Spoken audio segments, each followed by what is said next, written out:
கர்த்தருடைய நாமம் மகிமைப்படட்டும். எல்லாரும் தேவனுடைய வார்த்தை கேட்க போகிறோம். கர்த்தர் நல்லவர். எத்தனை பேர் ஆண்டவர் பேசுறதுக்கு ஆயத்தமாக இருக்கிறீங்க? ஆண்டவர் பேச போகிறாரு. அல்லேலூயா. எவ்வளோ எக்ஸைட்டடாக இருக்கிறீங்க? நல்ல ஒரு அல்லேலூயா சொல்லுங்களேன். எல்லாரும் எழுந்து நின்று வாசிக்கலாமா? ஏசாயா தீர்க்கதரிசன புஸ்தகம் 43ஆம் அதிகாரம் 19வது வார்த்தையை எல்லாரும் வாசிக்க போகிறோம். ஒரு மனமாய். கர்த்தர் நல்லவர். Thank you father, holy spirit.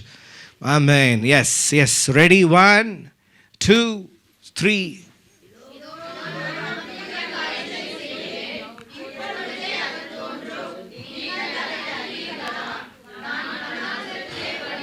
S.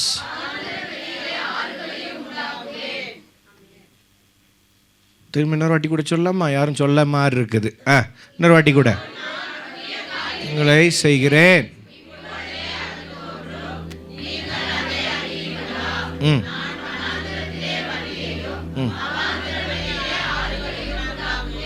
S. ஒரு அல்லேலூயா. எத்தனை பேர் இந்த வார்த்தை மேலே இந்த வருஷம் நிற்க போறீங்க? ஆமென் சொல்லுங்க. விடக்கூடாது. இல்லை, எனக்கு புதிய காரியத்தை நீங்கள் செய்யணும். ஒரு அல்லேலூயா. உட்காருங்க உட்காருங்க உட்காருடைய நாம மகிமைப்படட்டும். அல்லேலூயா. இது கைனோஸ் ஆண்டு. புதிய காரியங்களை கர்த்தர் செய்கிற ஆண்டாக இருக்கிறது. ஆமென் சொல்லுங்க. இப்பொழுதே அது தோன்றும், நீங்கள் அதை அறியீர்களா? நான் வண்ணாந்திரத்தில் வழியும் வந்திர வெளியிலே ஆறுகளையும் உண்டாக்குவேன். ஒரு ஆமென் சொல்லுங்க. அல்லேலூயா. உங்களுக்கு சப்போர்ட்டாக ரிவர்ஸ் வரப்போகுது, ஆறுகள் வரப்போகுது. ஒரு அல்லேலூயா சொல்லு. ஒரு ஆமென் சொல்லுங்க. நீங்கள் கஷ்டப்பட்டு சண்டை போட போகிறது இல்லை. ஆறுகள் உங்களுக்காக சில டிவைன் பர்சன்ஸை, தெய்வீக தொடர்புகளை உங்கள் வாழ்க்கையில் கர்த்தர் இந்த வருஷம் இணைப்பார். நீங்கள் தனியாக போராட போகிறதில்ல.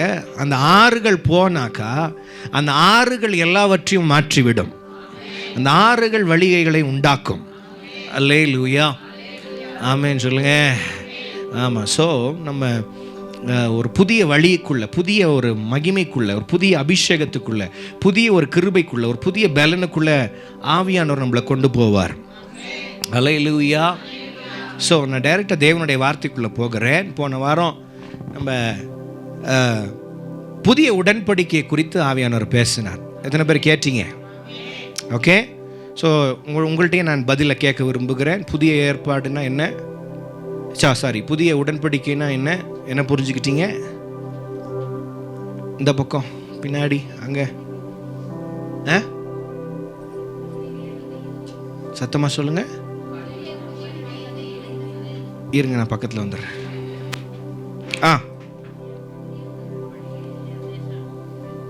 ஓகே ஓகே நீங்கள் சொல்கிறது புரியுது. பழைய உடன்படிக்கை அது சரீரம் சார்ந்தது. ஓகே. புதிய உடன்படிக்கை இதயமும் சிந்தையும் சார்ந்து, மனதும் சார்ந்ததாக இருக்கிறது. அப்போ புதிய உடன்படிக்கைனா ஆண்டவர் என்ன பண்ணார்? அப்போ பழைய உடன்படிக்கையை ஒழிச்சார். சத்தமான்னு சொல்லுங்க. பழைய உடன்படிக்கை ஆவியானவர் அதை மாற்றினார். ஸோ இதனால் அநேக ஜனங்கள் இதனால் யாரும் உருப்பட மாட்டேன்றாங்க, நன்மை அடைய மாட்டேன்றாங்க, ஆசீர்வாதங்களை பெற்றுக்கொள்ள மாட்டேன்றாங்கன்றதுனால சில காரியங்களை ஆண்டவர் மாற்றினார். அல்லேலூயா. பழசு புரோஜனம் இல்லைன்னா என்ன பண்ணுவாங்க? தூக்கி குப்பையிலையோ இல்லை எங்கேயோ. அதுதான் ஆண்டவர் செஞ்சார். அதனால தான் பைபிள் 2ஆக பிரிக்கப்பட்டிருக்குது. புதிய ஏற்பாடு, பழைய ஏற்பாடு. ஆண்டவர் எதுக்கு புதுசை கொண்டு வந்தார்னா, பழையதை ஒழிக்க தான் புதுசை கொண்டு வந்தார். அல்லேலூயா. நீங்கள் ஆதியாகமத்திலிருந்து மல்கியா வரைக்கும் படிக்கலாம், தப்பு இல்லை. ஆனால் எதை நம்புகிறோன்றது ரொம்ப முக்கியம். எந்த வசனத்தை நம்ம நம்புகிறோம், எந்த ரெவலேஷனை, எந்த வெளிப்பாட்டை ஆண்டவர் என்ன சொல்கிறார், ஏன் புதுசை கொண்டு வந்தார், அப்போ நம்ம எதை நம்பணும், எதை படிக்கணும், எதை அதிகமாக தியானிக்கணுன்றதை நீங்கள் புரிஞ்சுக்கணும். ஒரு ஆமீன் சொல்லுங்க. ஆதியாகமத்தில் ஆதாம் பழத்தை பிரித்து சாப்பிட்டான், ஆமீன், தூங்க வந்துச்சு, நித்திரை வந்துச்சு, அதிலே இருக்கக்கூடாது. அதெல்லாம் தேவை, படிக்கணும், தியானிக்கணும், உள்ளே டீப்பாக போகணும், உள்ளே இறங்கணும். ஆனால் ஆமேன், புதுசாக ஆண்டவர் என்ன மாற்றிருக்கிறார், எதை விசுவாசிக்க சொல்கிறாரு, எதை நம்ப சொல்கிறாரு, எதை நம்ம பின்பற்ற சொல்கிறாருன்றதை தான் ரொம்ப கவனமாக கவனிக்கணும். அல்லேலூயா. பைபிள் தானே, எல்லாமே படிக்கலாம், எல்லாமே விசுவாசிக்கலாம்னா கூடாது. பைபிள் நல்லதா இல்லைங்களா? சத்தமாக சொல்லுங்களேன். பைபிள் நல்லதா இல்லையா? நல்லது. அப்போ பழைய ஏற்பாடு நல்லதா இல்லையா? புதிய ஏற்பாடு நல்லதா இல்லையா? எல்லாமே நல்லது. ஆனால் எதை நான் படிக்கணும், ஆவியானவர் எதை படிக்க சொல்கிறாருன்றது தெரிஞ்சு அறிஞ்சு அவன் உணர்ந்து படிக்கணும். அப்போ தான் நம்ம சத்தியத்தில் வாழ முடியும். ஒரு ஆமேன்னு சொல்லுங்கள். ஆண்டவர் சொல்ல மாட்டார், அவர் வாயிலேருந்து இப்படி ஒரு வார்த்தை வராதில்ல, நான் புதுசை ஏன் கொண்டு வரேன்னா பழசை அழிக்கிறதுக்கு தான் புதுசை கொண்டு வரேன், அது கொஞ்ச நாளில் அவுட் ஆஃப் டேட் ஆயிருங்கிறார். கொஞ்ச நாள் அது என்னவா போயிடும், பழமையாக போயிடும். அதோடைய ஸ்ட்ரக்சர், அதோடைய இமேஜ் செயலிழந்து போகும். அதனால் புதுசான காரியங்களை கொண்டு வரேன். சரி, அப்போ உடன்படிக்கை குறித்து நம்ம பேசணும். உடன்படிக்கைனா என்ன? என்னதுங்க? ஒரு அக்ரிமெண்ட், ஒரு ஒப்பந்தம். சொல்லுங்கள் எல்லாரும் வாயை திறந்து. புதிய உடன்படிக்கை இல்லை, புதிய உடன்படிக்கைன்ட்டு இல்லை, உடன்படிக்கைனாலே ஒப்பந்தம், அக்ரிமெண்ட், உயில். அப்போ 2 விதமான உடன்படிக்கை இருக்கிறது. அல்லேலூயா. இந்த 2க்குள்ளே தான் எல்லாமே வரும். ஒன்று ஒரு நபர் உடன்படிக்கை. எல்லாம் சொல்லுங்கள். ஒரு நபரோடு உடன்படிக்கை பண்ணுகிறது, ஒரு நபர் மாத்திரமே உடன்படிக்கை செய்கிறது. இன்னொன்று 2 நபர் உடன்படிக்கை, 2 பேர், 2 person covenant. சொல்லுங்க, 2 person covenant. வீட்டு ஓனர் கிட்ட நீங்கள் அக்ரிமெண்ட் வைக்கிறீங்கன்னா அதுக்கு என்ன கவனன்ட் கீழே வரும்? 2 person. இப்போ நீங்களும் அவங்களும், இப்போ 2 person, 2 பேர் இன்வால்வ் ஆகுறதுனால அது என்ன உடன்படிக்கையாக மாறுது? 2 நபர், 2 பேர் சேர்ந்த உடன்படிக்கையாய் மாறுகிறது. ஒரு அல்லேலூயா. ஒரு நபரே தனியாக வீடை கட்டி, தனியாக ஸ்தாபித்து, தனியாக வாழ்ந்து, தனியாக காரியங்களை நடப்பித்து, அவரே வார்த்தைகளை சொல்லி, அவரே செய்து முடிக்கிற அந்த உடன்படிக்கை பேர் தான் ஒரு நபர் உடன்படிக்கை. ஒரு அல்லேலூயா. கர்த்தருடைய நாமம் மகிமைப்படட்டும். அல்லேலூயா, அல்லேலூயா. ஸோ இன்னைக்கு கொஞ்சம் வித்தியாசமான உடன்படிக்கைக்குள்ளே, இன்னும் ஆழத்துக்குள்ளே நம்ம போகிறோம். ஆமாம், 7 விதமான உடன்படிக்கைகள் வேதாமத்தில் உண்டு. இது பைபிள் இல்லை, இந்த பேர் பைபிள் இல்லை. நம்ம கையில் வச்சுருக்கிறது பேர், மனுஷங்க வச்ச பேர் தான் பைபிள். நல்லா புரிஞ்சுக்கோங்க. மனுஷங்க உண்டாக்குன பேர் தான் என்னது? பைபிள். ஆனால் பழைய ஏற்பாட்டில் அது என்னவா, எபிரேய பைபிளில் இல்லை கிரேக்க பைபிள் அது என்னவா தொகுக்கப்பட்டுருச்சுன்னா, அதாவது கம்பைன் பண்ணியிருந்துச்சுன்னா உடன்படிக்கையின் புத்தகம். அதாவது உடன்படிக்கைகளால் நிறைந்த புத்தகம். அப்போது இந்த பைபிள் எல்லா ஆசீர்வாதங்களும் எதை சார்ந்து வரும் அப்படின்னா உடன்படிக்கையை சார்ந்து தான் வர முடியும். ஒரு ஆமேன்னு சொல்லுங்க. அப்போது 7 விதமான உடன்படிக்கைகள் வேதாகமத்தில் உண்டு. ஆதியாகமத்திலிருந்து வெளிப்படுத்தின சுவிசேஷம் வரைக்கும் 66 புத்தகங்களில் 7 உடன்படிக்கைகள் வசனம் நமக்கு சொல்லி கொடுக்கிறது. அல்லேலூயா. இதில் ஒரு நபர் உடன்படிக்கையும் வருது, 2 நபர் உடன்படிக்கையும் வருது. ஸோ முதல் உடன்படிக்கை ஆடமிக் கவனன்ட். ஸோ ஜஸ்ட் உங்களுக்கு இதை பற்றி நான் டீட்டெயிலாக போக போகிறதில்ல, சில உங்களுக்கு ஜஸ்ட் ரெஃபரன்சஸ், சில காரியங்களை மாத்திரம் சொல்ல போகிறேன். ரெஃபரன்ஸ் நான் சொல்லலை, ரெஃபரன்ஸ் அதுக்கப்புறமா நம்ம படிக்கலாம், டீப்பாக போக முடியுது. முதல் கவனன்ட் இஸ் ஆடமிக் கவனன்ட், ஆதாமோடு கூட செய்யப்பட்ட உடன்படிக்கை. ஓகே. 2வது நோய் கவனன்ட், நோவாவோடு கூட கர்த்தர் செய்த உடன்படிக்கை. ஒரு அல்லேலூயா. 3வது மோசே கவனன்ட், மோசேயோடு கூட கர்த்தர் செய்த உடன்படிக்கை. 5வது டேவிடிக் கவனன்ட், தாவீதோடு கூட செய்த உடன்படிக்கை. டேவிடிக் கவனன்ட் எவ்வளோ வந்துருச்சு? சரி. 5வது இஸ்ரவேல் ஜனங்களோடு கூட செய்த இஸ்ரேலிக் கவனன்ட், இஸ்ரவேல் ஜனங்களோடு கூட செய்த உடன்படிக்கை. 5ல் முதல்ல வரலாமா? முதல்ல இந்த என்ன கவனன்ட்? ஆதாமோடு கூட செய்த உடன்படிக்கை, ஆதாமின் உடன்படிக்கை, நோவாவின் உடன்படிக்கை, மோசேயின் உடன்படிக்கை, தாவீதின் உடன்படிக்கை. 5வது இஸ்ரவேல் ஜனங்களோடு கூட செய்த உடன்படிக்கை. 6வது தான் எங்கே வருதுன்னா புதிய உடன்படிக்கைக்குள்ளே வந்துருச்சு. 6வது என்னது? புதிய உடன்படிக்கை. சொல்லுங்கள், சத்தமாக சொல்லுங்களேன், சத்தமாக சொல்லுங்கள். 6வது புதிய உடன்படிக்கை. 7வது நித்திய உடன்படிக்கை, எட்டர்னல் கவனன்ட், நித்திய உடன்படிக்கை. இது ஒவ்வொரு உடன்படிக்கையும் ஒவ்வொரு மாதிரி இருக்கும். கர்த்தர் நல்லவராக இருக்கிறார். அல்லேலூயா. ஸோ இன்னொன்று கூட ஆட் பண்ணிக்கலாம் நடுவில். ஆக்சுவலாக நோவாக்கு அப்புறம் ஆபிரகாமிக் கவனன்ட்னு வரும். ஆபிரகாமோடு கூட கர்த்தர் செய்த ஒரு உடன்படிக்கை. So it's coming in the centre. கர்த்தர் நல்லவர். அப்போது கிட்டத்தட்ட 8 சொல்லிட்டேன். முதல் உடன்படிக்கை என்னது? ஆதாம். பின்னாடி இருக்கிறவங்கள கொஞ்சம் சத்தமாக சொன்னால் நல்லாயிருக்கும். மோசையோடு, தாவீதோடு, இஸ்ரவேலோடு. புதிய உடன்படி யார் கூட பண்ணாரு? இப்போ ஆதாமோட உடன்படிக்கைனா யார் கூட பண்ணியிருக்கணும்? ஆதாமோட. மோசையோட பண்ணணும்னா யார் கூட பண்ணியிருக்கணும்? தாவீதுனா யார் கூட? இஸ்ரவேல்னா இஸ்ரவேல் ஜனங்களோட. அப்போ புதிய உடன்படிக்கை யார் கூட பண்ணியிருக்கணும்? நல்ல தைரியமாக சொல்லுங்க, என் கூட.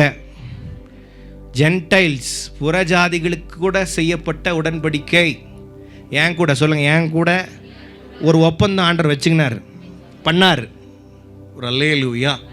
அப்போ நித்திய உடன்படிக்கைன்றது அது அது இப்போ நமக்கு அது அவசியம் இல்லை. அதையெல்லாம் நம்ம ராப்சரில் வரும்போது தான் அது யூஸ் ஆகும். எத்தனை பேர் ரெண்டாவது வருகையில் வருவீங்க?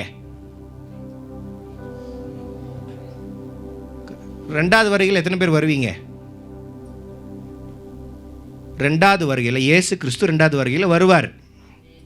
அவரோடு கூட எத்தனை பேர் வருவீங்க? ஒரே ஒரு கைத்தா தூக்குது. நல்லா கைத்தட்டுங்க அவங்களுக்கு. நெசமாவே அவங்க, நீங்கள் அதுதானே பொய்ன்னு நினச்சிங்க. ஆக்சுவலாக இதுதான் உண்மை. நல்லா புரிஞ்சுக்கோங்க. இயேசுவோடு கூட ரெண்டாவது வருகையில் நாமளும் வருவோம். படிக்கலையா வசனம்? ராப்சர் போயிருமே. நம்ம தான் ராப்சரில் போயிருவோம். ரகசிய வருகையில் மேலே போயிருவோமே. போக மாட்டிங்களா? 7 வருஷம் உபத்திரப்படுறீங்களா? நான் வருவேன். என்ன வெல்கம் பண்ணுறீங்களா? ஆண்டரோடு கூட நான் வருவேன். ஏசப்பா கூட நீங்கள் வெல்கம் பண்ணுறீங்களா 7 வருஷம் உபத்திர காலத்தில்? இல்லை ரகசிய வருகையில் என் கூட வரீங்களா? சரி, புரிஞ்சுக்கிட்டா சரி. அதான் பைபிள் படிக்கணுங்கிறது. அவரோடு கூட வானத்தில், அவரோடு கூட ரெண்டாவது வருகையில் நானும் வருவேன். நம்ம எல்லாரும் வருவோம். நீங்கள் என்ன பேசணும்? ரெண்டாவது வருகை வருகிறது, மாரணதா. நல்லது, மாரணதா தான். மாரணதாவோடு கூட நீங்களும் வருவீங்க. ஆமேன்னு சொல்லுங்க. ஆமே. உங்களை ஏற்றுக்கொள்வார் உண்டாகும்படிக்கு உங்களை வரவேற்பார்கள். அப்போ நம்மளும் வருவோம். பைபிள் வாசிங்க. இயேசு மாத்திரம் ரெண்டாவது வருகையில் வரப்போகிறது, நாமளும் வருவோம். இல்லை அந்த அளவுக்கு விசுவாசம் இல்லை பாஸ்டர்னா 7 வருஷம் இங்கே ஜாலியாக இருங்க, நாங்கள் வேணால் வரோம். நீங்கள் அந்த பாத்திரத்தையே தேய்ச்சிட்டு உக்காண்ட்டுருங்க, அந்த வேலையே பண்ணிகிட்ருங்க, அந்த கம்ப்யூட்டரையே டப்புன்னு அமுத்திக்கிட்டே இருங்க. இத்தனை பேர் அந்த விசுவாசம் இருக்குது. ஸோ இந்த சரி, அதுக்குள்ளே டீட்டெயிலாக போக விரும்பல. இது அப்படியே செகண்ட் கம்மிங் டாபிக் மாதிரி ஆகிடும், வேண்டாம். நித்திய உடன்படிக்கை எப்போ அந்த உடன்படிக்கை எப்போ ஏற்படுத்துவார்னா ரெண்டாவது வருகையில். ஒரு ஆமீன் சொல்லுங்கள். ஸோ அது நமக்கு தேவை. நம்ம இப்போ கான்சென்ட்ரேட் பண்ணுறது இது புதிய உடன்படிக்கை, 6வது இருக்கிற இந்த புதிய உடன்படிக்கையில் தான் நம்ம இருக்கிறோம். அப்போ இதில் என்ன கர்த்தர் செஞ்சார், ஏசப்பா இதில் என்ன செஞ்சுருக்கிறாரு, என்ன மாற்றங்கள் வந்திருக்குது, எதை நான் நம்பணும், எதை விசுவாசம், எதை நான் நம்பக்கூடாது, எதை நான் தள்ளிவிடணும் அப்படின்றத பரிசுத்த ஆவியானவர் வேதத்தில் அழகாக தெளிவாக நமக்கு விளக்கி இருக்கிறார். ஒரு ஆமீன் சொல்லுங்கள். அல்லேலூயா. சரி, வாசிக்கலாம். 1 கொரிந்தியர் 11ஆம் அதிகாரம் 17வது வார்த்தையிலேருந்து வாசிக்க போகிறோம். 1 கொரிந்தியர் ஆமேன் 17வது அதிகாரம் 11வது அதிகாரம் 1 Corinthians 11 verse 17 onwards. 17வது வசனத்திலிருந்து வாசிங்க.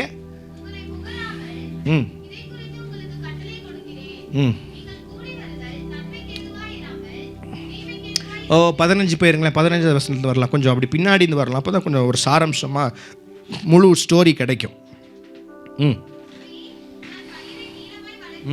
சரி சரி. ஒருத்தன் வாக்குத்தத்தம் செய்ய மனதாக இருந்தால், வாக்குவாதம் செய்ய மனதாக இருந்தால், அப்போ சர்ச்சுக்குள்ளே என்ன எங்களுக்கு என்ன என்ன என்ன என்ன ப்ராக்டிஸ் கிடையாது. சர்ச்சுக்குள்ளே வாக்குவாதம் இங்கே என்ன இடம்? அமைதலுக்கான, சமாதானத்துக்கான ஒரு குடும்பம். நம்ம எல்லாரும் சமாதானமான குடும்பம். சொல்லுங்க ஆமேன்னு சொல்லுங்க.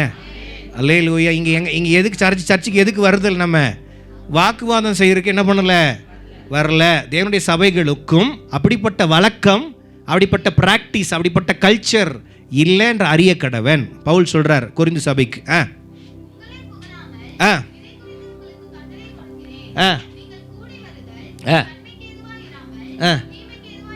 அப்படின்னா வாக்குவாதத்துக்குன்னு வந்தீங்கன்னா அது எதுவா மாறுது? தீமைக்கு எதுவா மாறுது? முதலாவது ஃபர்ஸ்ட், நீங்க சபையில கூடி வரும்போது உங்களில் பிரிவினைகள், அதாவது கொரிந்து சபையை பவுல் பார்க்குறாரு. இப்படி சபை இப்படி உட்காந்துருக்குது, பவுல் பிரசங்கிக்கிறாரு. பிரசங்கும் போது பார்க்குறாரு, அப்சர்வ் பண்ணுறார், ஆவியில் பகுத்து அறிகிறார். சர்ச்சுக்குள்ளே என்ன இருக்குது? பிரிவினை. ஒருத்தருக்குள்ளே என்ன இருக்குது? பிரிவினை இருக்கிறத காண்றார். கண்டு சொல்றாரு, கேள்விப்படுகிறேன், அதில் சிலவற்றை என்ன பண்ற, நம்புறேன்.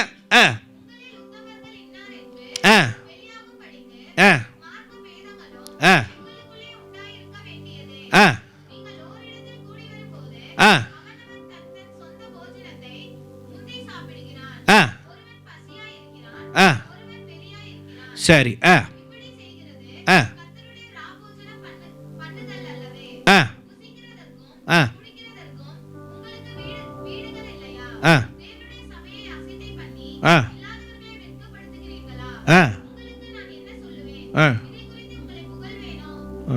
புகழ மாட்டேன்.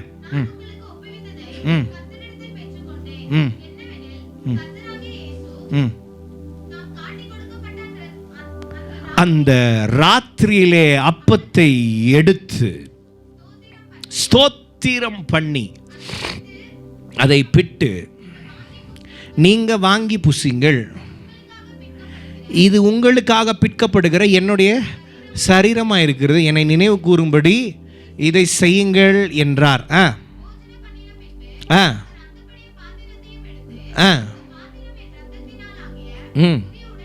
இந்த இரத்தத்தினால் ஆகிய புதிய உடன்படிக்கையாய் இருக்கிறது.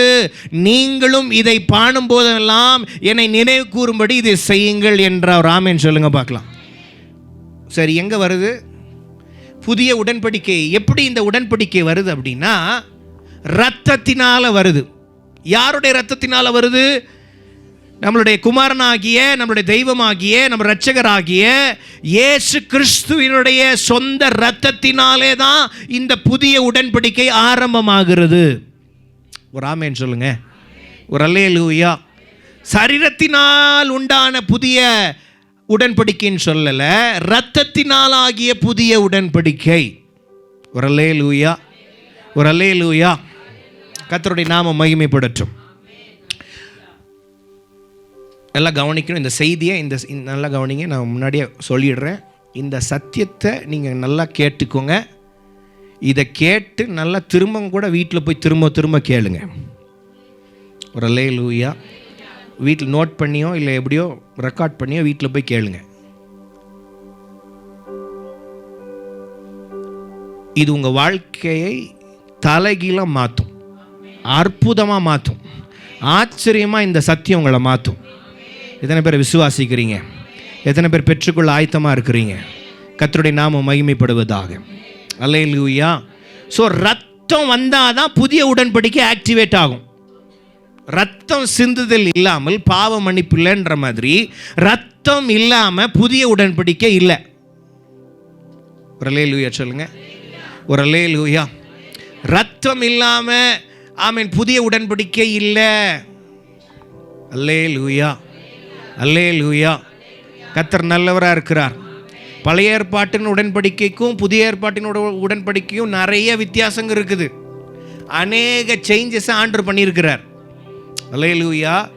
பழைய உடன்படிக்கையில் எல்லாம் என்ன பிரச்சனை அப்படின்னா, உடன்படிக்கை செய்யும் ஆண்டவர் சொல்லுவார், ஜனங்களும் உடன்படிக்கை பண்ணுவாங்க, 2 பேரும் உடன்படிக்கை பண்ணுவாங்க. ஆனால் ஆண்டவர் சொல்லிடுவார், இந்த உடன்படிக்கை மீறினா தண்டனை வரும். என்ன வரும்? உடன்படிக்கை மீறி நடந்தினா, மீறி பேசுனீனா, மீறி வாழ்ந்தினா என்ன வரும்? தண்டனை வரும் அப்படின்னு பழைய ஏற்பாட்டில் சொன்னார். கண்டிஷன், நிபந்தனைகள் நிறைந்த ஒரு உடன்படிக்கை. கீழ்ப்படிஞ்சா ஆசீர்வாதம் வரும், ஒப்பு கொடுத்த ஆசீர்வாதம் வரும், வார்த்தை கேட்ட ஆசீர்வாதம் வரும். அது பழைய உடன்படிக்கை. நிபந்தனை கீழ்ப்படிஞ்சாதான் ஆசீர்வாதம், கீழ்ப்படிஞ்சாதான் நல்லா இருக்க முடியும். ஆனால் கீழ்ப்படியிலன்னா சாபம் வரலாம், மரணம் வரலாம். இது பழைய உடன்படிக்கை. நல்லா புரிஞ்சுக்கோங்க, நான் பேசி கொண்டிருக்கிறது பழைய உடன்படிக்கையில். இதுதான் ரூல்ஸ், ரெகுலேஷன், இதுதான் ஃபார்மேட்டு. ஒரு உடன்படிக்கைக்குள்ளே என்ன வரும் அப்படின்னா 3 விஷயங்கள் வரும். சொல்லுங்கள், உடன்படிக்கைக்குள்ளே 3 விஷயம் வரும். சொல்லுங்கள் எல்லாரும் வாயை திறந்து. 3 விஷயங்கள் வரும். ஒன்று வாக்குத்தத்தங்கள். உடன்படிக்கையில் கண்டிப்பாக இருக்க வேண்டிய முதல் காரியம் வாக்குத்தத்தம் இருக்கும். உடன்படிக்கையில் முதல் காரியம் என்ன இருக்குன்னா, உடன்படிக்கையில் வாக்குத்தத்தம் இருக்கும். சொல்லுங்கள், என்னது? சத்தமாக சொல்லுங்களேன், சந்தோஷமாக சொல்லுங்களேன். என்ன இருக்கும்? 2வது காரியம் மல்குரோ ஷேகே, ரத்தம் இருக்கும். உடன்படிக்கையில் முதல் காரியம் வாக்குத்தத்தம் இருக்கும். 2வது காரியம் ரத்தம் இருக்கும். 3வது காரியம் சீல் இருக்கும், முத்திரை. வேற என்ன சொல்லலாம்? சீல், முத்திரையா? வேற என்ன இருக்கு? சரி, சீல், முத்திரை, அடையாளம். அப்போ உடன்படிக்கையில் என்ன வருது? கண்டிப்பாக என்ன இருக்கணும்? வாக்குத்தத்தம் இருக்கணும், ரத்தம் இருக்கணும், முத்திரை இருக்கணும், சீல் இருக்கணும். கர்த்தர் நல்லவர். ஒரு அல்லேலூயா, ஒரு ஆமென் சொல்லுங்களேன். அப்போது ஒரு உயிலில், ஒரு டாக்குமெண்ட்டில், தாத்தா எழுதி கொடுத்த ஒரு பத்திரத்தில், ஒரு சொத்தில் என்ன இருக்கணும் அப்படின்னா ரத்தம் சம்பந்தம் இருக்கணும். அப்போ தான் வேலிடு. சொல்லுங்கள், அப்போ தான் வேலிடு இல்லையா? இன்னொன்று என்ன இருக்குது? வாக்குத்தத்தம் இருக்கணும். அதாவது இதெல்லாம் என் பிள்ளைக்கு, இந்த பிள்ளைக்கு நான் எழுதி வைக்கிறேன், இந்த பிள்ளைக்கு இந்த ஏக்கர், இந்த பிள்ளைக்கு இந்த லேண்டுன்ற வாக்குத்தத்தங்கள் இருக்கும். அடுத்தது என்ன இருக்கும்? சைனு. என்ன இருக்கும்? அடுத்தது என்ன இருக்கும்? சைன் இருக்கும். இது 3 இல்லாமல் அந்த வில்லு, அந்த பத்திரம் செல்லாது. யார் உரிமை கொண்டாட, அதை சமாதானத்தை, ஆசீர்வாதங்களை பெற்றுக்கொள்ள முடியாது. நிறைய பேர் தூங்குறீங்க. ஏன்? எனக்கு புரிஞ்சிருச்சு இந்த செய்தி அப்படி இருக்கும். கொஞ்சம் நீங்கள் கவனிக்கணும். நான் வெரி ஸ்லோவாக போனாலும் உங்களை புரிய வைக்கிறதுக்கு தான் நான் இவ்வளோ ஸ்லோவாக போகிறேன். Don't look for prophecies. தீர்க்க தரிசனங்கள் எப்போ வருமோ அப்போ வரும். அப்போ உடன்படிக்கையில் என்ன இருக்கும்? 3 விஷயம். எல்லாரும் சொல்லணும். ரத்தம், வாக்குத்தத்தம், ரத்தம், முத்திரை, சிக்னேச்சர், சீல், இல்லைன்னா கையெழுத்து, ஏதோ ஒன்று இருக்கும். ஒரு அல்லேலூயா, ஒரு ஆமென் சொல்லுங்க. அல்லேலூயா. அப்போ என்ன பண்ணுறாங்கன்னா ஒரு ஒப்பந்தம் பண்ணுறாங்க. இந்தியாவுக்கும் ஜப்பானுக்கும், இந்தியாவுக்கும் சைனாவுக்கும், இந்தியாவுக்கும் தமிழ்நாட்டுக்கும் ஒரு ஒப்பந்தம் நடக்குது. அதில் பார்த்திங்கன்னா இந்த மாதிரி ஒரு கருப்பு கலர் ஃபைல் வச்சுருப்பாங்க கூட. அதில் என்னென்ன ஒப்பந்தம் பண்ணுறாங்களோ அதில் என்ன பண்ணுவாங்க? எழுதி வச்சு ரெக்கார்ட் பண்ணி சீலு, கவர்மெண்ட்டு சீலு. நீங்கள் சொன்ன வாக்குறுதி நீங்கள் என்ன பண்ணணும்? நிறைவேற்றி கொடுக்கணும். நான் சொன்னதை நீங்கள் என்ன பண்ணணும்? அப்போ 2 பேர் சேர்ந்து என்ன பண்ணுவாங்க? ஒப்பந்தம் பண்ணுவாங்க.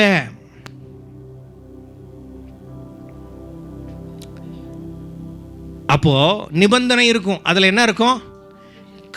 ரூல்ஸ், ரெகுலேஷன்ஸ் இருக்கும். ஒரு வேளை நீங்கள் இவ்வளோ லட்சம் காரை இந்த ஃபேக்ட்ரியில் இறக்குமதி செய்ய, இதை செய்யறதுக்கு, மேனுஃபேக்சர் பண்ணுறதுக்கு பர்மிஷன் நான் உங்களுக்கு கொடுத்துருக்கேன், நீங்களும் ப்ராமிஸ் பண்ணியிருக்கீங்க. ஒரு வேளை கொடுத்த டைமில் நான் கொடுத்த காசுக்கு நீங்கள் செய்யலை, ஒரு கார் கூட மிஸ் ஆயிடுச்சுன்னா நான் என்ன பண்ணுவேன்?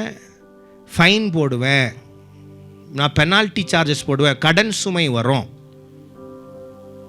அதனால் அதுக்கு பயந்து என்ன பண்ணுவாங்க? ரூல்ஸுக்கு பயந்துட்டு என்ன பண்ணுறது? கண்டிஷன். சில பேர் செய்வாங்க, சில பேர் செய்ய தவறுவாங்க. அது மாறி நடக்கும். சிலது ஒப்பந்தம் கேன்சல் ஆகும், ஒப்பந்தம் நடக்கும். எல்லா ஒப்பந்தமும் நடக்கணும்னு இல்லை, சில ஒப்பந்தம் கேன்சல் ஆகும். இதுதான் 2 பேருக்குள்ளே நடக்கிற ஒப்பந்தங்கள். இப்போ நீங்கள் உடன்படிக்கை நல்லா புரிஞ்சுக்கோங்க.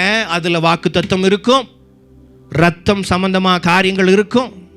ஏன்னா யுத்தம் இல்லாமல் ஃப்ரீடம் எப்படி வந்துச்சு நமக்கு? இந்தியாவுக்கு ரத்தம் இல்லாமல் வந்துச்சா? இப்படியா? ரத்தம் இல்லாமல் இந்தியாவுக்கு சுதந்திரம் கிடச்சிச்சா? அப்போ ரத்தம் சிந்தியிருக்காங்களா? நிறைய பேர் சிந்தியிருக்காங்களா? அப்போது ஒரு காரியத்தை சுதந்திரிக்கணும்னா அந்த இடத்துல வாக்கு தத்துவம் இருக்கணும், ரத்தம் சிந்துதல் இருக்கணும், ஒரு சீல் இருக்கணும். அப்போ தான் அந்த உடன்படிக்கை, அந்த ஒப்பந்தம், அக்ரிமெண்ட் செல்லுபடி ஆகும். நிறைய பேர் ஓனர்கிட்ட போய் இந்த மாதிரிலாம் கேட்கணும், என்னென்ன போட்டிருக்கீங்க இப்போவே சொல்லிடுங்க. நடுவில் வந்துட்டு ஆணி அடிக்கக்கூடாது, கேட்டை சாத்திடுவேன், நடுநடுவில் ரூல்ஸை போடக்கூடாது. எல்லாமே அதில் என்ன பண்ணிடணும், வந்துடணும். நீங்களும் தெளிவாக என்ன பண்ணணும். நிறைய பேர் அந்த ஃபார்மை கொடுத்தா படிக்கவே மாட்டாங்க. சரிங்கம்மா நாங்கள்லாம் பார்த்து வீடு கிடச்சா போதும். அங்கே போட்டிருப்பான் தண்ணியை 5 லிட்டருக்கு மேலே யூஸ் பண்ணுனா ஃபைன் போடுவேன்னு போட்டிருப்பான். நீ அதை படிக்காமலே 30 லிட்டர் 40 லிட்டர் யூஸ் பண்ணிகிட்டு இருப்பேன். ஒரு அல்லேலூயா. எல்லாம் நல்லா நீங்களாம் நன்றி சொல்லணும். ஊட்டி மக்கள்லாம் நன்றி சொல்லணும். ராமேன்னு சொல்லுங்கள். சரி, இப்போ நான் சப்ஜெக்டுக்குள்ளே வரேன். இப்போ பவுல் கொரிந்து சபையை பார்த்து பேசிகிட்டு இருக்கிறாரு. கொரிந்து சபையில் மெசேஜ் கொடுத்துட்ருக்கிறார். இப்படி தான் நின்று மெசேஜ் கொடுத்துட்ருக்கார். ஜனங்கள்லாம் உட்காந்துருக்குறாங்க, எல்லாம் நடக்குது. அன்றைக்கி நம்மளை மாதிரியே அங்கேயும் என்னது, திருவிருந்து, ஆராதனை. அல்லேலூயா. கர்த்தர் நல்லவர். கவனிங்க கவனிங்க, பவுல் பேசிகிட்டு இருக்கிறாரு. ஒரு கூட்டம் வருது, ஒரு குரூப் வருது, வந்து மட்டன்னு முன்னாடி இருக்கிற திருவிருந்துக்கு வைக்கப்பட்டிருக்க பிரெட்டை எடுத்து அடிக்கிறாங்க, கட்டன்னு சாப்பிட்றாங்க. இன்னொரு கூட்டம் வருது, இன்னொரு கூட்டம் ஓடி வந்து என்ன பண்ண பார்க்குதுன்னா, அப்படியே எப்படா இந்த பவுல் இந்த பிரெட்டை வாயில் ஊட்டுவார், நாக்க நான் காட்டுவேன், எப்போ பவுல் என்ன பண்ணுவார் எனக்கு ஊட்டுவாருன்னு சொல்லி ஒரு கூட்டம் பசியாக இருக்குது. சொல்லுங்கள், முதல் கூட்டம் சாப்பிட்டுருச்சு, வந்து ரெண்டாவது கூட்டம் என்ன பண்ணிருச்சு, பசியாக இருக்கிறது பவுல் பார்க்குறாரு. மூணாவது கூட்டம் வெறி, பசி இல்லை, அது பசி மாத்திரம் இல்லை, பசியில் ஒரு வெறி. அப்படின்னா பக்கத்தில் வரும்போது நம்ம என்ன பண்ணிடணும், பக்கத்தில் கொடுத்தா என்ன பண்ணிடணும், அப்படி பிடிங்க. ஏன்னா அந்தளவுக்கு வெறி. வாசிங்க அந்த வசனத்தை, 18வது வசனம், 17, 20 வாசி.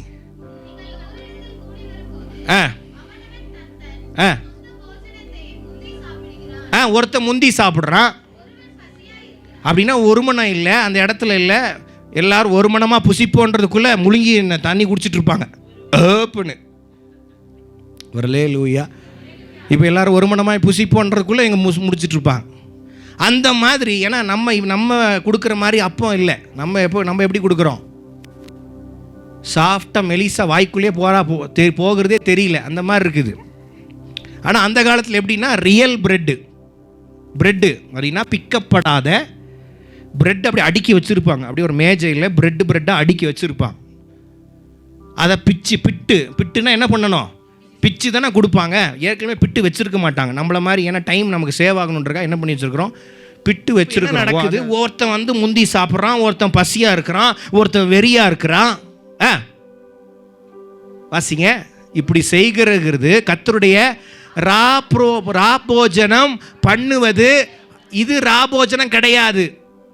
என்ன சொல்றாரு பவுல், இப்படியெல்லாம் ராபோஜனம் என்ன பண்ணக்கூடாது, சாப்பிடக்கூடாது, பண்ணக்கூடாதுன்னு தெளிவாக சொல்றாரு. வாசிங்க. உங்களுக்கு பசிச்சுன்னா எங்கே போய் சாப்பிடுங்க, HBH போய் சாப்பிடுங்க, தாஜ் ஹோட்டல் போய் சாப்பிடுங்க, இல்லைன்னா வீடு இருக்குது, வீட்டில் செஞ்சு என்ன பண்ணுங்க. அதாவது கொரிந்து சபைக்கு பேசிகிட்டு இருக்கிறார். நீங்கள் சாப்பிட்றதுக்கு இடம் எங்கே இருக்குது, வீடு இருக்குது, தண்ணி குடிக்கிறதுக்கு வீடு இருக்குது, நீங்கள் சாப்பிட்றதெல்லாம் எங்கே வச்சுக்கோங்க. அப்போ சபைக்கு எதுக்கு வரக்கூடாது, இந்த இது வந்து சாப்பாடு மாதிரி சாப்பிட்றதுக்கு வரக்கூடாது. இது சாப்பாடு கிடையாது, இது நேச்சுரல் ஃபுட்டு கிடையாது, பிரேக்ஃபாஸ்ட் கிடையாது, லஞ்ச் கிடையாது, டின்னர் கிடையாது, எது பஃபே கிடையாது. இது இயற்கைக்கு அப்பாற்பட்ட தேவனுடைய மகத்துவமும் வல்லமும் நிறைந்த ஒரு ஆகாரம். வராமேன்னு சொல்லுங்க. இதை சும்மா நினைக்காதீங்க, இதில் பயங்கரமான வல்லமை இருக்கிறது, பயங்கரமான நன்மையை இதன் மூலியமாக நீங்கள் பெற்றுக்கொள்வீர்கள். ஆண்டவர் சில ஆமென் உங்களுடைய கண்களை திறப்பார், உங்கள் ஆவியான உங்கள் கண்களை திறப்பார். இதை சரியாக டிசைன் பண்ணி வசனத்தின் வெளிச்சத்தில் புசிச்சிங்கன்னா வியாதிக்கு இடம் இல்லை, மாத்திரையை தூக்கி போட வேண்டியதுதான், ஹாஸ்பிட்டல் ரிப்போர்ட்டெல்லாம் தூக்கி போட வேண்டியதுதான். ஹாஸ்பிட்டல் தேவையில்லை. மாத்திரை, தலைவலிக்கு ஒரு மாத்திரை, மூக்கு வலிக்கு ஒரு மாத்திரை, நாக்கு வலிக்கு எந்த மாத்திரையும் போட தேவையில்லை. இது மெடிசன், மருந்து, கர்த்தர் கொடுத்த தெய்வீக மருந்து இது. ஏன்னா அப்போ அந்த அன்னைக்கு பவுல் கொரிந்து சபையில் பார்த்த விஷயம் வேற மாதிரி இருந்துச்சு. அவங்க சாப்பாடு மாதிரி இதை சாப்பிட்றதுக்கு வந்தாங்க. சர்ச்சுக்கு எதுக்கு வந்தாங்க? நம்ம இன்னைக்கு மாதிரி மாசத்துக்கு ஒரு வாட்டி 2 வாட்டி திருவிருந்தெல்லாம் கிடையாது. அங்கே என்னன்னா டெய்லியும் திருந்து எடுப்பாங்க. சபையில் என்ன இருக்கும்? டெய்லி திருவிருந்து. அப்போ டெய்லி சர்ச்சுக்கு எதுக்கு வருவாங்க? ஏன்னா பிரெட்டு பசிக்கு என்ன ஆகும்? இதுனா ஒன்று எடுத்தால் பத்தாது. பிரெட்டு பிச்சு எடுத்து அப்படி அடிச்சு ஆப்பு விட்டுருவாங்க.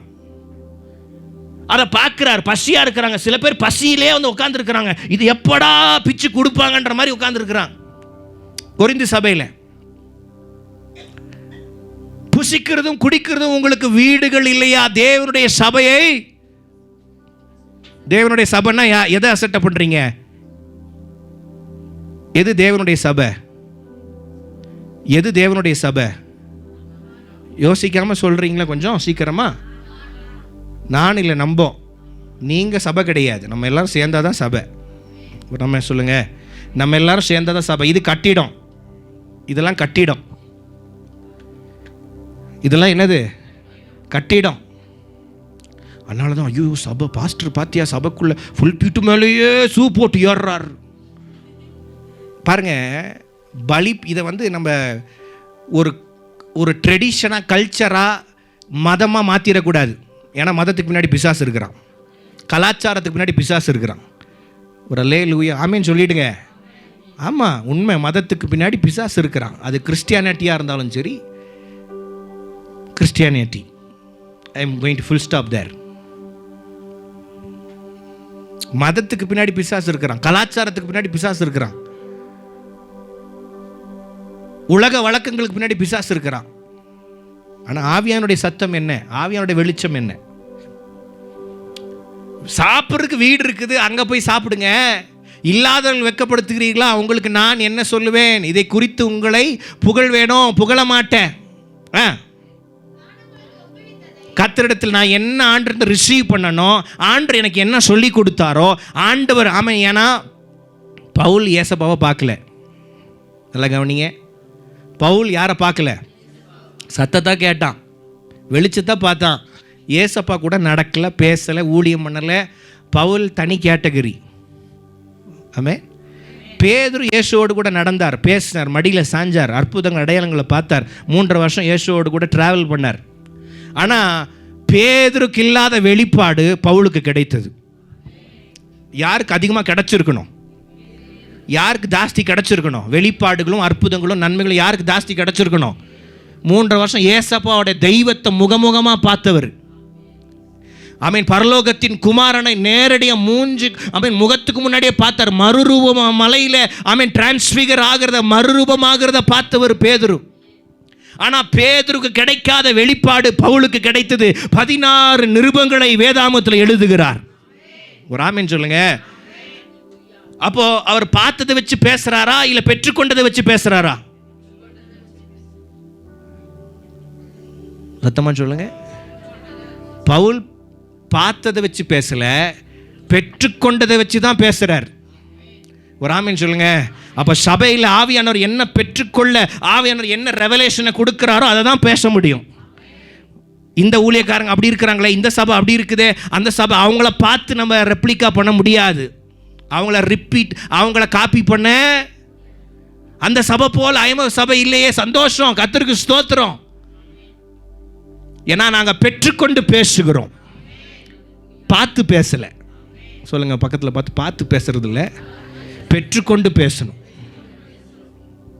தேவனிடத்தில். அது ரொம்ப முக்கியம்.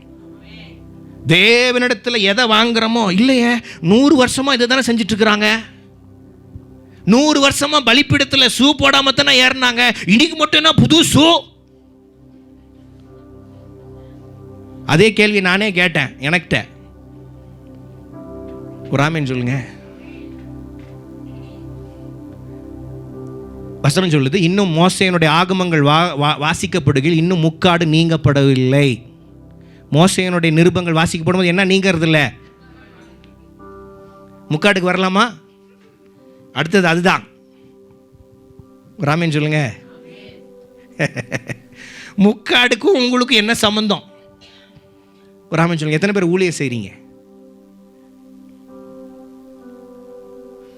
வசனம் பைபிளில் ஒரு வசனம் இருக்கு, சொல்லட்டுமா?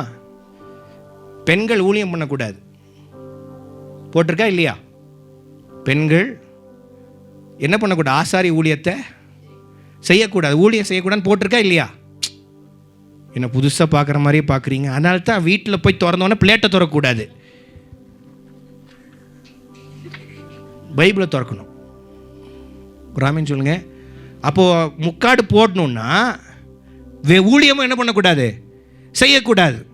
அப்போ ஊழியம் மட்டும் செய்றீங்க, முக்காடு கட்டுறது இல்லை. டப்பு டப்பு நீ போன கழுடுறது, அப்பப்போ ஒன்று மிஸ் ஆகுது தலையிலிருந்து. சரி, இது போடுறதுனால மகிமை இருக்குது, இல்லைன்னா மகிமை இல்லையா? நான் தான் சொல்கிறேன், மனுஷங்க பாரம்பரியமாக மதம் சொன்னதெல்லாம் உடைக்கணும் இந்த வருஷம். ஒரு ஆமென் சொல்லுங்க. எது ஆவியானவருடைய வசனம் சொல்லுது? மாம்சத்தில் நடத்தப்படுகிறவர்கள் மாம்ச சிந்தை மரணங்களை உண்டாக்கும், ஆவியின் சிந்தையோ அது ஜீவனும் சமாதானமாக இருக்கிறது. ஒரு ஆமென் சொல்லுங்க. பழைய ஏற்பாடு வாசிக்கும் போது இன்னும் என்ன பண்ணல? இன்னும் முக்காடு நீங்க படலை. அப்போ இன்னும் பழைய ஏற்பாட்டிலே உட்காந்துட்டு இருக்கிறோம், பழையசிலே உட்காந்துருக்கிறோம். அதனால தான் புதுசு நம்ம வாழ்க்கையில் நடக்க மாட்டேங்குது. வாக்குத்தத்தத்தை வாங்கி அப்படியே உட்காடுறோம். என்ன பெரிய சேஞ்ச் நடந்திருக்கு, என்ன சாதிச்சிருக்கிறோம் அப்படின்னு நீங்கள் கொஞ்சம் கால்குலேட் பண்ணி பார்த்தீங்கன்னா nothing. So because why it's not happening? கர்த்தர் செய்கிறது இல்லையா? இல்லை, அவர் எல்லாமே சிலுவையில் செஞ்சு முடிச்சிட்டார். ஆமேன் வரலையே. சிலுவையில் எல்லாம் செஞ்சு முடிச்சிட்டார். நல்லா சத்தமாக தான் ஒரு ஆமேன் சொல்லுங்க. இப்போ நீ இறங்கி களத்தில் இறங்கி அதை பெற்றுக்கொள்ளுகிறது தான் உன் வேலை. ஆமேன் சொல்லுங்க. எப்படியாச்சும் செஞ்சுருங்கப்பா. எப்படியாச்சும் செய்வார். கெஞ்சி கேட்குறேன்ப்பா. எதுக்கு கெஞ்சி கேட்குற? ஒரு ஆமேன் சொல்லுங்க. கெஞ்சியெல்லாம் கேட்கக்கூடாது. அதிகாரமாக அப்பாட்ட எப்படி கேட்குறோமோ கேட்டு பெற்றுக்கொள்ளணும். ஒரு ஆமேன் சொல்லுங்க. கெஞ்சுக்கிறோம்ப்பா, எப்படியாச்சும் அந்த சுகத்தை கொடுத்துருங்கப்பா, எப்படியாச்சும். இல்லை, சுகம் என்னுடையது. இயேசுவின் நாமத்தினால எனக்கு சுகம் உண்டாவதாக. அதுதான் புதிய உடன்படிக்கைக்கும் பழைய உடன்படிக்கைக்கும் இருக்கிற வித்தியாசம். இங்கே ஏதோ பிரச்சனை நடக்குது, திருவிருந்தில் ஏதோ பிரச்சனை, போஜனத்தில் ஏதோ பிரச்சனை நடக்குது. கொரிந்து சபையில் அது வெட்ட வெளிச்சமாக தெரியுது. இவங்க திருவிருந்த உண்மையா எடுக்கிறது இல்லை, சாப்பிட்றதுக்குனே வராங்க. திருவிருந்த பிரெட்டை சாப்பிட்றதுக்குனே வராங்க. ஏன்னா பிரெட்டு நல்ல வயிறு ரொம்பிடும் பாருங்க. ஆமாவா இல்லைங்க? எத்தனை பேர் பிரெட்டு சாப்பிட்றீங்க? பிரெட்டு சாப்பிட்டீங்கன்னா என்ன ஆகும்? 2-3 ஸ்லைஸ் போச்சுன்னா என்ன ஆகும்? கொரிந்து சபையில் என்ன நடக்குதுன்னு ஆண்டவர் பேசிட்டு இருக்கிறார். ஒரு ஆமென் சொல்லுங்க. அல்லேலூயா. கர்த்தராகிய இயேசு தாம் காட்டி கொடுக்கப்பட்ட அன்று ராத்திரியிலே அப்பத்தை எடுத்து என்ன பண்றாரு? பிரெட்டை எடுக்கிறார். பெருசா இருக்குது. ஸ்தோத்திரம் பண்ணி, தேங்க்ஸ் பண்ணி, அதை பிச்சு நீங்க வாங்கி புசியுங்கள், இது உங்களுக்காக பிற்கப்படுகிற என்னுடைய சரீரமா இருக்குது, என்ன நினைவு கூறும்படி இதை செய்யுங்க. அதை சாப்பிடு. பிரெட்டு, ஏன்னா பிரெட்டு சாப்பிட்றதுக்கு கொஞ்சம் நேரம் ஆகும். பிரெட்டு சாப்பிட்றதுக்கு கொஞ்சம் என்ன ஆகும்? நேரம் ஆகும். ஏன்னா மெல்லணும். அப்படி ரொம்ப அப்படி இருக்கும். போஜனம் பண்ணிட்ட பிறகு அந்தபடியே பாத்திரத்தையும் எடுத்து, இந்த பாத்திரம் என் இரத்தத்தினால் ஆகிய, ஒரு அல்லேலூயா, இதை பாடும்போதெல்லாம் என்னை நினைவு கூறும்படி இதை செய்யுங்கள். 26.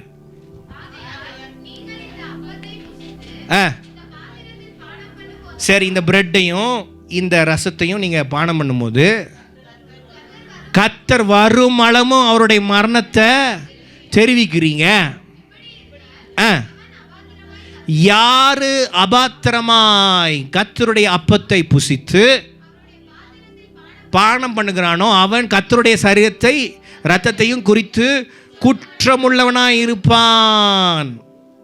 என்ன இந்த வசனம் போதிக்குது? என்ன இந்த வசனம் சொல்லி கொடுக்குது? கவனிங்க. அதாவது அபாத்திரம்னா தப்பா புசிக்கிறது கிடையாது. அபாத்திரம்னா இங்கிலீஷில் என்ன போட்டிருக்கு, கிரேக்க பைபிள் என்ன போட்டிருக்குன்னா டிசர்னிங். பகுத்து அறிவு இல்லாமல் என்ன பண்ணுறாங்க நிறைய பேர், பசிக்குன்னு சாப்பிட்றாங்க. அது ஆக்சுவலாக பசிக்காக சாப்பிட்ற சாப்பாடு கிடையாது. அது இயேசு கிறிஸ்து நான் எனக்காக சிலுவையில் ரத்தம் சிந்தினார், எனக்காக ஜீவனை கொடுத்தார், என் பாவங்களுக்காக, என் சாபங்களுக்காக, என்னோட அக்கிரமங்களுக்காக, என்னுடைய எல்லா விதமான நிந்தைகளுக்காக அவர் சிலுவையில் எனக்காக ஜீவனை கொடுத்தார். ஸோ அந்த டிசைனிங்கோட, அந்த அறிவோட தான் நான் புசிக்கணும். ஒரு ஆமென் சொல்லுங்க. ஏதோ பசிக்கின்றதுக்காக நான் என்ன பண்ணக்கூடாது. இதுதான் சொன்னாங்களுடைய. யாராச்சும் பாவம் செஞ்சுருந்தீங்கன்னா நீங்கள் வெளியே போங்க சொல்லக்கூடாது. நோ, பாவம் செஞ்சால் என்ன பண்ணக்கூடாது. நிறைய பேர் என்ன சொல்கிறாங்க, பாவம் செஞ்ச நெயில் பாலிஷ் போட்டால்,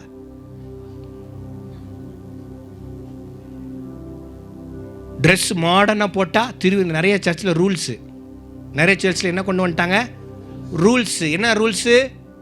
நெயில் பாலிஷ் போட்டால் திருவிருந்து இல்லை, முடி சீவுனா அதாவது ஸ்ட்ரைட்னிங் பண்ணால் திருவிருந்து, ஜீன்ஸ் பேண்ட் போட்டால். இது எங்கே கிடக்குது பைபிளில்? நானும் தேடி தேடி பார்த்தா ஒரு ஜீன்ஸ் பேண்ட்டும் காணோம், ஒரு நெயில் பாலிஷும் காணோம்.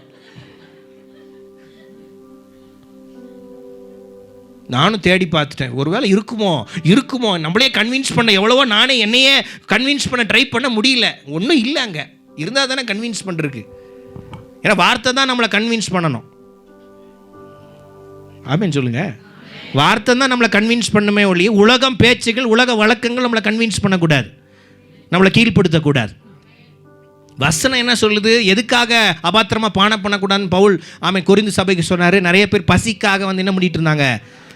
அது ரத்தம், ஏசப்போட ரத்தம்னு புரியல, அது ஏசப்போட சரீரம்னு புரியல, சும்மா சாப்பிட்றது. அதனால தான் திட்டுறாரு பவுல். கொரிந்து சபையை பார்த்து திட்டுறாரு. என்ன உங்களுக்கு பகுத்தறிவில் அபாத்திரமாக பானம் பண்ணினீங்கன்னா என்ன நடக்கும்? சரி, இதை எக்ஸாம்பிளாக ரிலேட்டடாக சொல்கிறேன். ஆண்டவர் இஸ்ரவேல் ஜனங்களுக்கு வனாந்தரத்தில் நடந்து வராங்க.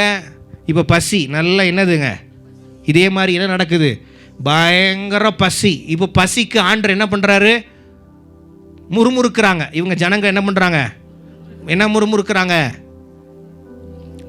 சத்தமாக சொல்லுங்க, என்ன முறுக்கிறாங்க? எங்களுக்கு அங்கேயே நல்லா இருந்திருக்கும், அங்கேயே எகிப்துலேயே நல்லா இருந்திருக்கும், அங்கேயே நல்ல சாப்பாடு கிடச்சிச்சு, இங்கே நல்ல சாப்பாடு.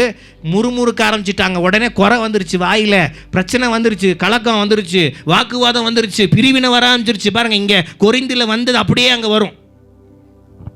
அல்லேலூயா. உடனே ஆண்டவர் சூப்பர் நேச்சுரலாக தூதருங்க புசிக்கிற சாப்பாட்டை இறக்குறார், வானத்தின் மன்னாவை இறக்குறார். ஒரு ஆமேன் சொல்லுங்க. திங்குறானுங்க விடிய திங்குறாங்க. அப்பா பசியில் வெறி ஒருத்தரெல்லாம் கூட ரொப்பி அடிக்கிறான். ஒரு அல்லேலூயா. ஆண்டவர் சொல்லிட்டாரு, இது காலையில் இருக்கு, அடுத்த நாள் காலையில் ஆகிறதுக்குள்ளே இது கரைஞ்சு போயிடும், அதுக்குள்ளே எல்லோரும் சாப்பிட்றணும். ஒரு வேளை வச்சிட்டிங்கன்னா பிரச்சனை ஆகிடும். ஒரு அல்லேலூயா. அவங்களும் எதுக்காக தான் சாப்பிட்டாங்க, பசிக்காகத்தான் சாப்பிட்டாங்க. ஆனால் என்ன, இயற்கைக்கு அப்பாற்பட்டு ஃபுட்டு எதை நிதானிக்கலை. இது கர்த்தர் கோபத்தில் கொடுத்தாரா ஆசீர்வாதத்தில் கொடுத்தாரான்னு என்ன பண்ணலை, நிதானிக்கல. அவங்களுக்கு நிதானம் இல்லை, அறிவில்லாமல் என்ன பண்ண ஆரம்பிச்சிட்டாங்க, சாப்பிட ஆரம்பிச்சிட்டாங்க. என்ன நடந்துச்சு, வழியில் செத்து மடிந்தார்கள், சாப்பிட்டுட்டு செத்தாங்க. ஒரு அல்லேலூயா. அநேகர் மரித்தும் போனார்கள். ஆமென். வசனம் என்ன இருக்கு, இதை வானத்தின் மன்னாவை புசிச்சாங்க, ஆனால் என்ன பண்ணினாங்க, அநேகர் மரித்து போனார்களே. ஆண்டவர் சொல்கிறார், அநேகர் என்ன பண்ணாங்க, மரித்து போயிட்டாங்க. அப்போ கொரிந்து சபையில் பவுல் இப்படியாக சொல்கிறார், அபத்திரமாக கர்த்தருடைய ஆப்பத்தை புசித்து அவருடைய பாத்திரத்தில் பானம் பண்ணுகிறானோ அவன் கர்த்தருடைய சரீரத்தை இரத்தத்தையும் குறித்து அதை தெரியாமல் சாப்பிட்டான், என்னவா இருக்கிறான், குற்றமுள்ளவனாக இருக்கிறான். ஓகே, எந்த மனுஷன் தன்னைத்தானே என்ன பண்ணணும்? என்ன சோதிக்கணும்? பாவம் இருக்குதான்னு சோதிக்கணுமா? என்ன நம்ம fire the name of Jesus.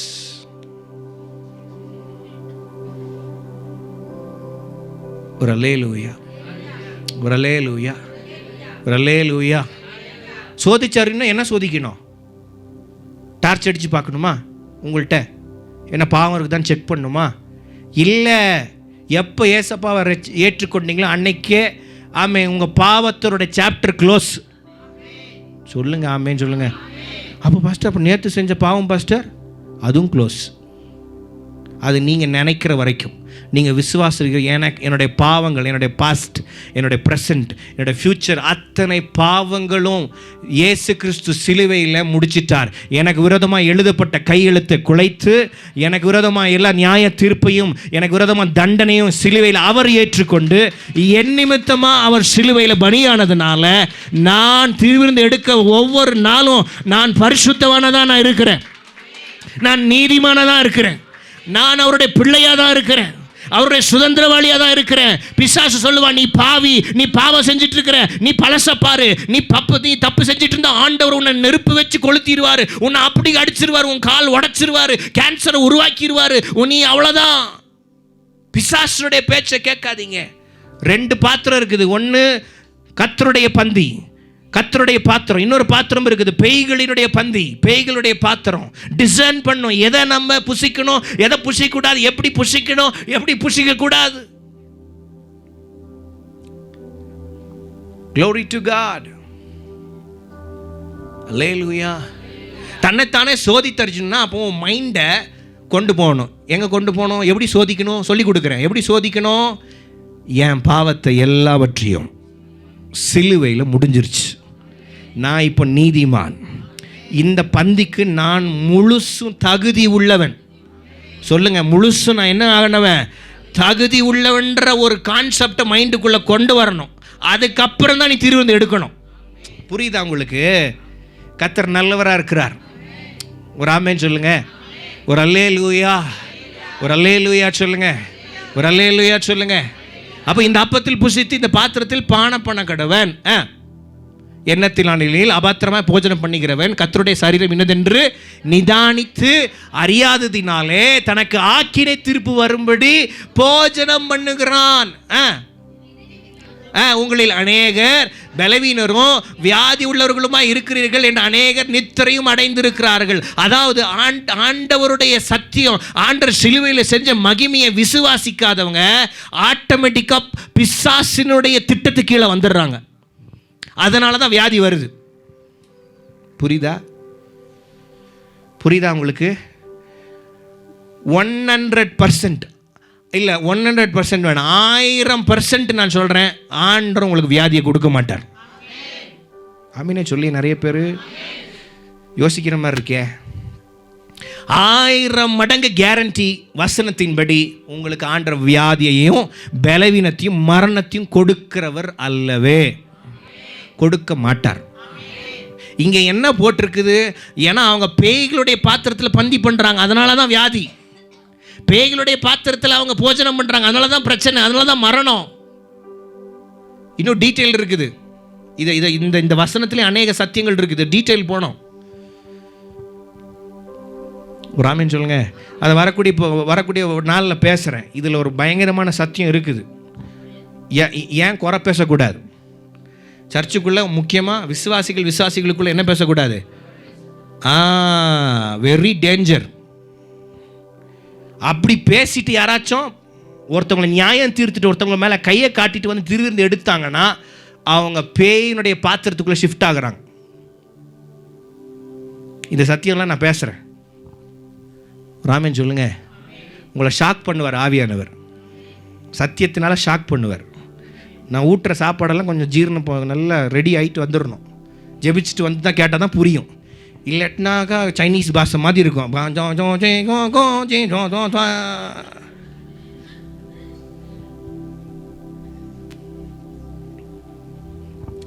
அல்லேலூயா. ஏன்னா நான் இந்த சத்தியத்தை அறிஞ்சு நான் பர்சனலாக விடுதலையானது தான் நான் இவ்வளோ போல்டாக பேசுகிறேன். ஒரு ஆமீன் சொல்லுங்கள். நான் ஒரு பாஸ்டருடைய பையன். என்னுடைய தகப்பன் என்ன போதிச்சார்களோ எனக்கு தெரியும். இதெல்லாம் தாண்டி நான் இவ்வளோ கான்ட்ரவர்சி, இவ்வளோ விஷயத்தெல்லாம், எல்லாம் மதில்கள்லாம் தாண்டி பேசுகிறேன்னா அப்போ சத்தியத்தில் எவ்வளோ ஆவியானவர் என்ன உடைச்சிருப்பார், என்ன எவ்வளோ சேஞ்ச் பண்ணியிருப்பார். சத்தியமாக சொல்கிறேன், எப்போ இந்த கிருபையின் வெளிப்பாட்டுக்குள்ளே வந்தோமோ, காஸ்பிள் ஆஃப் கிரேஸ்க்குள்ளே, கிருபையின் சுவிசேஷத்துக்கு கீழே இந்த சத்தியத்தை அறிந்தோமோ, சத்தியமாக சொல்கிறேன், சமாதானமாக இருக்குது என்னுடைய மண்டை. எந்த டென்ஷன் இல்லை பாருங்கள், எந்த குழப்பம் இல்லை பாருங்கள். என்ன வந்தாலும் அப்படியே ஒரு நன்மை, அப்படியே ஒரு சந்தோஷம், மகிழ்ச்சி ஆவியானவர் இதுக்குள்ளே, அந்த சத்தியத்துக்குள்ளே எனக்குள்ளே விதைத்திருக்கிறார். அதை தான் நீங்கள் எல்லோரும் பெற்றுக்கொள்ளணும்னு நான் விரும்புகிறேன். என்ன வந்தாலும் சில பேர் சோர்ந்து உட்காந்துருவாங்க. இல்லை, ஊட்டியை கலக்கணும், சொல்லுங்கள், ஊட்டியை மாற்றணும், குடும்பத்தை எல்லா ஏரியாவை மாற்றணும், ஆண்டர் பக்கமாக திருப்பணும், அவங்கள சத்தியத்துக்குள்ளே கொண்டு வரணும். விடுறதில்லை. நம்ம 1,00,000 கவுண்ட் பண்ணுற வரைக்கும் விடுறதில்லை. எத்தனை பேர் என் கூட நிற்கிறீங்க? எத்தனை பேர் இந்த தரிசனத்தோடு நிற்கிறீங்க? 1,00,000 அடிக்கிற வரைக்கும் விடுறதில்லை. 300வது ஆன்லைன் ப்ரேயர் டிசம்பர் 13ஆம் இந்த வருஷம். எத்தனை பேர் சந்தோஷப்படுறீங்க? 300வது ஆன்லைன் ப்ரேயர் பிரம்மாண்டமாக நடத்த போகிறோம். நம்ம எல்லாரும் சேர்ந்து தான் செய்ய போகிறோம். ஒரு 5000 ஆத்துமாக்களுக்காக ஜெபிக்க போகிறோம். ஆமென் சொல்லுங்க. 5000 ஆத்துமாக்களை கர்த்தர் கொண்டு வர போகிறார். அல்லேலூயா. ஊட்டியில் இந்த வருஷம் 24ல் ஒரு அடையாளத்தை வச்சுட்டு போக போகிறோம். ஒரு பெரிய பிரேக் த்ரூ, ஹிஸ்ட்ரியில் நடக்காத காரியங்களை நம்ம சிறிய கூட்டத்தை வச்சு செய்ய போகிறார். சின்ன இடத்தை வச்சு செய்ய போகிறார். சின்ன சூழ்நிலைகளை வச்சு, இந்த சின்ன குறைவான ஜனங்களை வச்சு ஆவியானவர் செய்ய போகிறார். ஒரு அல்லேலூயா. எப்படி 300 பேர் கொண்டு கிதியோன் புறப்பட்டானோ அப்படி புறப்பட போகிறோம். ஒரு ஆமீன் சொல்லுங்க. அன்னையிலிருந்து வெற்றியை கர்த்தர் கொடுப்பார். மீதியானர்கள் மேலே, அமோனியர்கள் மேலே, எபூசியர்கள் மேலே ஒரு பெரிய ஒரு மைட்டி விக்டரி ஆவியானவர் கொடுக்க போகிறார். இந்த ஊட்டியை எடுக்க போகிறோம். ஊட்டி நம்மளுது. சொல்லுங்க, ஆண்டவரே மலை நாட்டை எங்களுக்கு தாங்க. அப்படி தான் உங்கள் ஜெபம். ஆண்டவரே எங்களுக்கு இதை எப்படியாச்சும் இந்த இதை முடிச்சு கொடுத்துருங்கப்பா, இல்லை மலையே தாங்கப்பா. எத்தனை பேர் அப்படி சொல்கிறீங்க? அல்லேலூயா. சரி, கம்மிங் டு த சப்ஜெக்ட். அப்போ எப்படி வியாதி வந்துச்சு? எப்படி பலவீனமாக மாறினாங்க? எப்படி அபாத்திரம்? என்ன எதை அபாத்திரம்னு போட்டிருக்கு வசனம்? அப்படியே என்ன பண்ணுறது? சாப்பிட்றது. இயேசு கிறிஸ்து சிலுவையில் என்ன செஞ்சாருன்றதே மறந்து, ஒன்றும் புரியாமல், அறியாமல், எதுக்குன்னு இங்கே முன்னாடி வச்சுருக்காங்கன்னு தெரியாமல் சாப்பிட்றது. ஒரு அல்லேலூயா.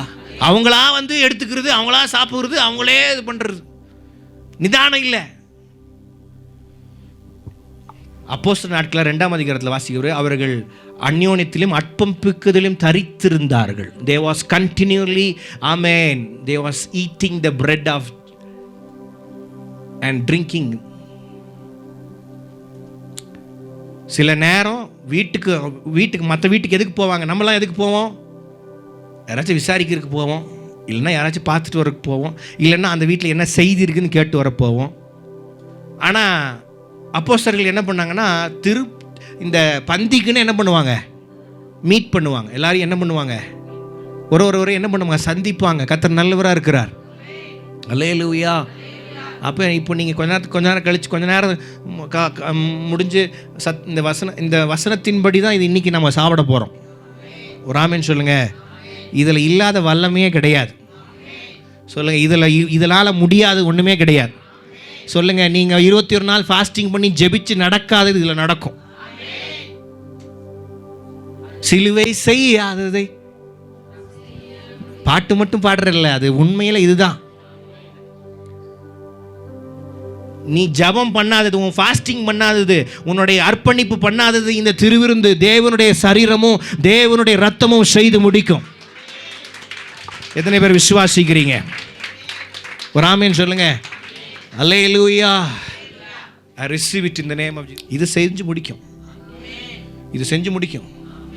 இது செய்யும் பாருங்க, உங்கள் லைஃப்பை வேற லெவல் மாற்றும். இது ஒரு ஆமென் சொல்லுங்க.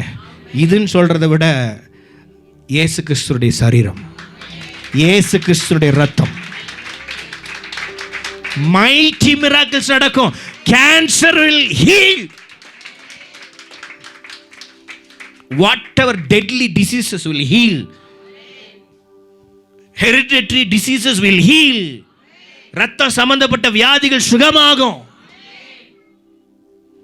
சான்ஸே இல்லை. அவர் ரத்தத்தினால முடியாது, சரீரத்தினால முடியாதது வேற எதுனாலையும் முடியாது.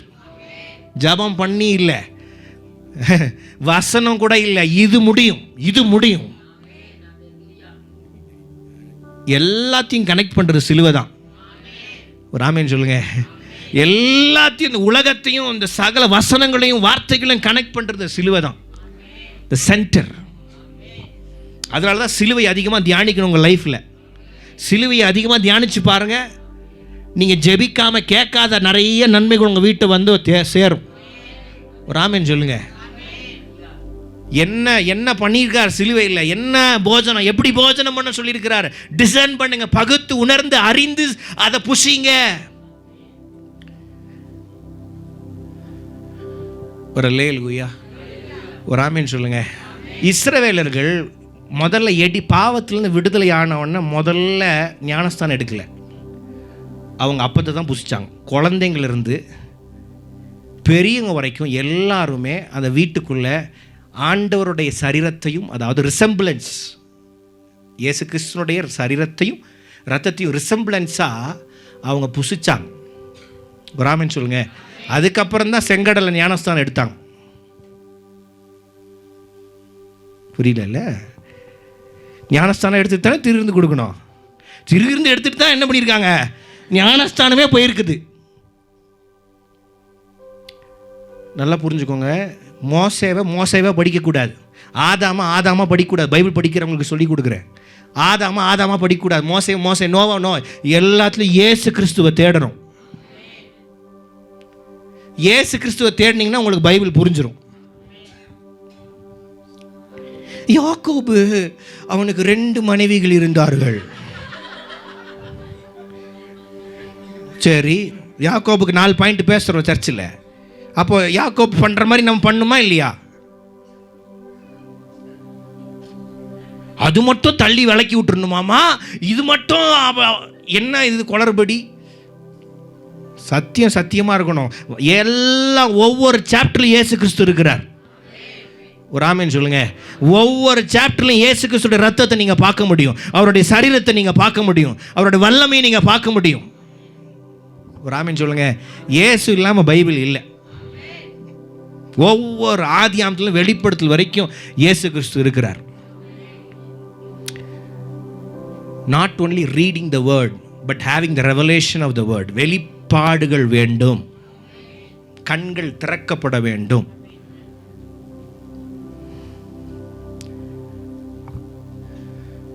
நல்லா கவனிங்க. இந்த புதிய உடன்படிக்கையில் இந்த ரத்தம், இந்த பானம் பண்ண போகிறோம் நம்ம இப்போ. இதுக்குள்ளே தான் வாக்குத்தத்தங்கள் இருக்குது. 6000 வாக்குத்தத்தங்கள் பைபிளில் இருக்குது. எல்லாமே எத்தனை பேர் உரிமை கொண்டாட போகிறீங்க? எல்லாம் கிறிஸ்து இயேசுக்குள்ளாக எல்லா வாக்குத்தத்தங்களும் ஆம் என்றும் ஆமேன் என்றும் இருக்குது. யாருக்கு? புதிய உடன்படிக்கையில் இருக்கிறவங்களுக்கு. ஒரு ஆமேன் சொல்லுங்க. எதை வேணால் நான் கிளைம் பண்ண முடியும், எதை வேணால் நான் விசுவாசிக்க முடியும். எத்தனை பேர் ஆமேன் சொல்கிறீங்க? 613 பெருசா 6000 பெருசா?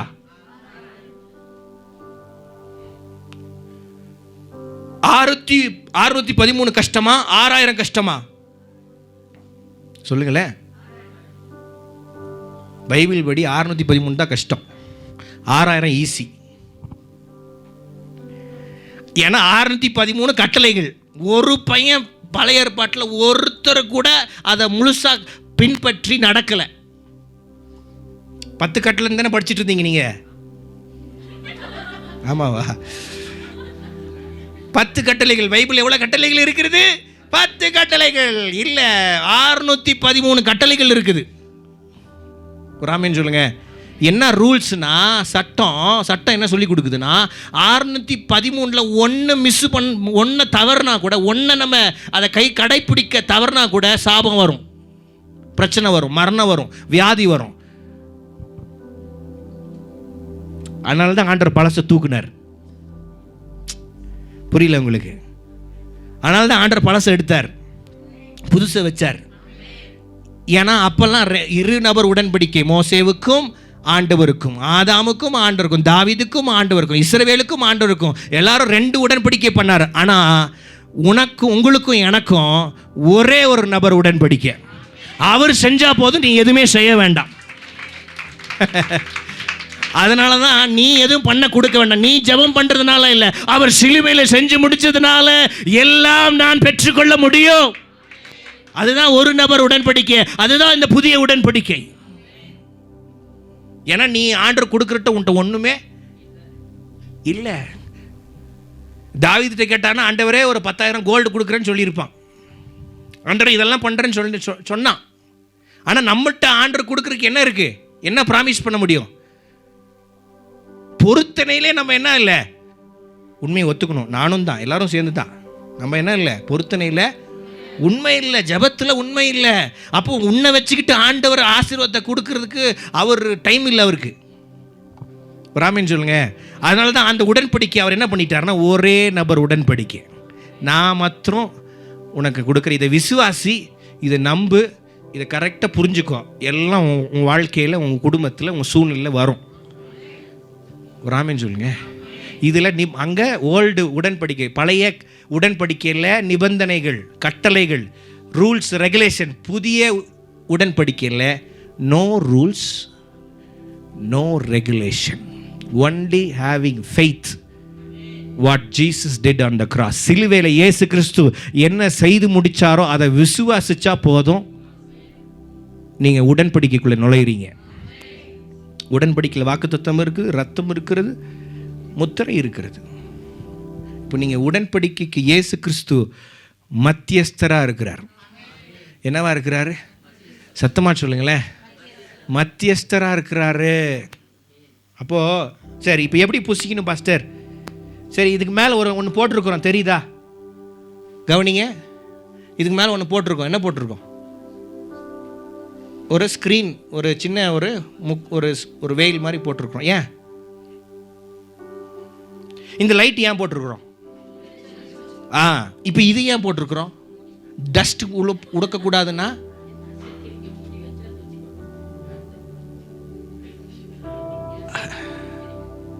சரி, இது இல்லை, நான் கேட்குறேன், உங்கள்கிட்ட கேட்குறேன்.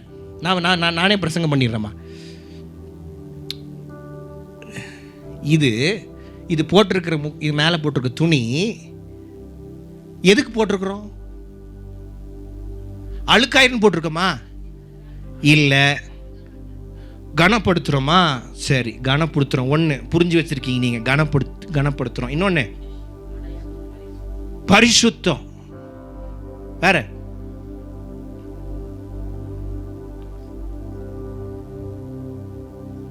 அப்படிலாம் ஒன்றும் கிடையாது. ராமன் சொல்லுங்க. பரிசுத்தமும் கிடையாது. பலிப்பீடத்தை பார்த்தா மட்டும் பரிசுத்தம் வருது. ஐயோ, பரிசுத்த பூமிங்க இது என்னங்க? பரிசுத்த பூமிக்குள்ளே அப்போ டெய்லி வந்து கூட்டணும், நீங்கள் சுத்தமாக வச்சுருக்கணும். ராமாவா இல்லையா? பரிசுத்த இடத்துக்கு எப்படி வச்சுருக்கணும்? டெய்லி வந்து என்ன பண்ணணும்? அவ்வளோ வைராக்கியம் உள்ளவங்க என்ன பண்ணணும்?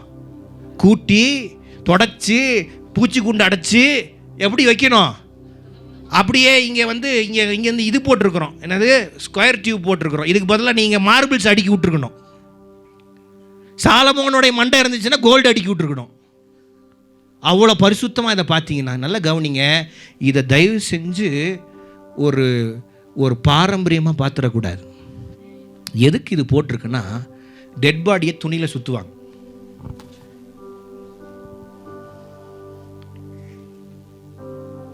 டெட் பாடி மேலே என்ன போடுவாங்க? அதுதான் போட்டிருக்கோம். இயேசு கிறிஸ்து மரிச்சிருக்கிறான அடையாளம் தான் இந்த பந்தி. வசனத்துக்கு போட்டுமா? வாசிங்க. 22, 23. ஸ்தோத்திரம் பண்ணி வாசிங்க. ஸ்தோத்திரம் பண்ணி அதை பிட்டு நீங்கள் வாங்கி புசியுங்கள், இது உங்களுக்காக. இது என்னது? பிக்கப்பட்ட. அப்ப இங்க என்ன இருக்குது? இப்ப இங்க என்ன இருக்குது? சத்தமா சொல்லுங்க. அப்போ என்ன சரீரம்? சரி, சரீரம்னு போட்டிருக்குது. அடுத்த வசனம் வாசிங்க.